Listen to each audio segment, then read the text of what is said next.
Galing, galing ng Pinoy. Ang galing, galing ng Pinoy.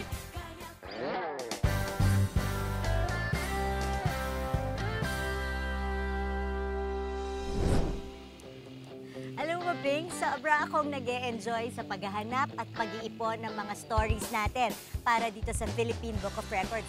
Lalo na, kabangang kino-cover natin yung mga kalikasang ganito. Sobrang galing. No? Yes. Eh di sigurado, 7 times ang kasiyahan mo ngayon, BH. Talaga? Oo, dahil pasok na pasok sa talaan natin ngayon ang San Pablo, the city of 7 lakes.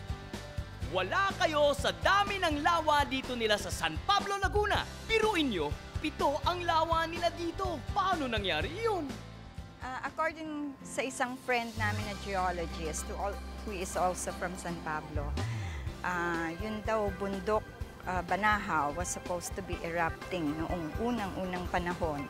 And then, alam nyo yung sa ilalim ng lupa, yung mga magma siguro niya ay nag-scatter siya, ganon. Tapos, lalabas siya, supposed to be, puputok siya, mabubutas yung parte ng lupa kung saan sila nandun. Hindi siya natuloy na mabutas, so nag-collapse and then it formed yung parang crater na lake. So, swerte in San Pablo, we have 7 lakes. Anong pangalan naman po ng Ito lake ay Sampaloc Lake, the biggest lake in San Pablo, among the 7 lakes. Ay ma'am, nakita ko marami mga fish farms. Gaano po ba ka-importante yung 7 lakes dito sa San Pablo?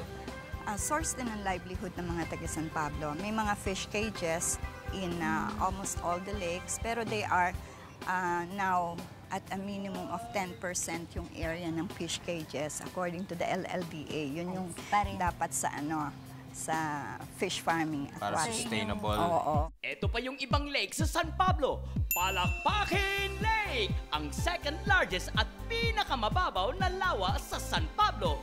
Palakpakan!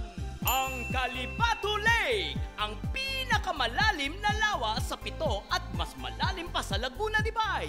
Wow! Deep! Bunot Lake na nasa Barangay Concepcion. Sige, bumunot ka nga, lawa! Nandiyan ang Mohicap Lake. Diyan, mag-mohicap ka na. Aha! At syempre pa, ang Twin Lakes na Yambu Lake at Pandin Lake. Alam mo, Ping, itong lawa na nasa likod natin ngayon, ang tawag sa kanya ay Lake Pandin. At kung mapapansin nyo, lahat na nagmamaniobra sa mga raft na ito ay panay babae. Ang mga babae sa lawa. Wow, BH, parang bagay yan na movie title para sa launching movie mo. Yes ka talaga! Puro kabiro, huwag niyo pong papansinin si Ping. Ito, seryoso. Ang mga women rafters ito, alam niyo ba, sila rin ang tagabantay at nag-aalaga sa kapaligiran dito sa Lake Pandin. Talagang amazing naman. Kaya umpisa na natin ating lake tour. Let's go! Wow! Chibugan at making sagwan! Ang daya nyo, BH at Ping, hindi nyo naman ako sinama. Wow! Kasi po dati pangisdaan yung aming pangunahing hanap buhay, yung mga fish cages. Kaso po, hindi po na-click. Unlike po doon sa ibang lawa na talagang mabilis lumaki yung mga isda. Eh dito po kahit po pakainin nyo siya, hindi po talaga lumalaki. So kung gusto pumunta ng mga turista dito at gawin itong ginawa namin, magkano per head? Ay pagka po ganun ma'am, ang singil po namin ay 360 per head po. Ate, napansin ko, puro babae yung bangkera. Bawal ba ako dyan? Hindi naman po sir sa bawal. Ang amin lang po kasi, syempre yung po naman mga asa-asawa namin, may mga kanya din po namang mga trabaho. At saka pagka po naman kailangan din namin sila, tumutulong din po sila. Tapos kalimitan po yung mga bisita namin dito, lagi po silang naliligo. Minsan po naka-2-piece. Siyempre, medyo naiilang po sila. Hoy, Ping, di mo man lang ba kami tutulungan dito? Hindi na, kaya nyo na yan, BH. Okay na. Kasi nga, puro Supa mga ako. kababaihan ang nandito. Di ba, no, ate? Ping, talagang napakalaking papel ang ginagampanan ng 7 lawa ng San Pablo sa kultura, ekonomiya at kabuhayan ng syudad na to. Kaya lang, hindi pa rin sila nakakaligtas sa pang-aabuso at sa kapolusyon. Kaya ganun na lamang ang pagpupursige ng mga residente na pangalagaan at iligtas ang kanilang likas yaman.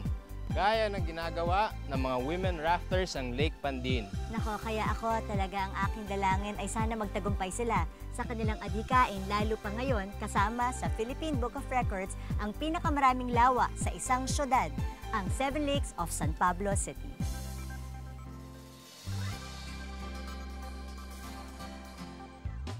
Ang galing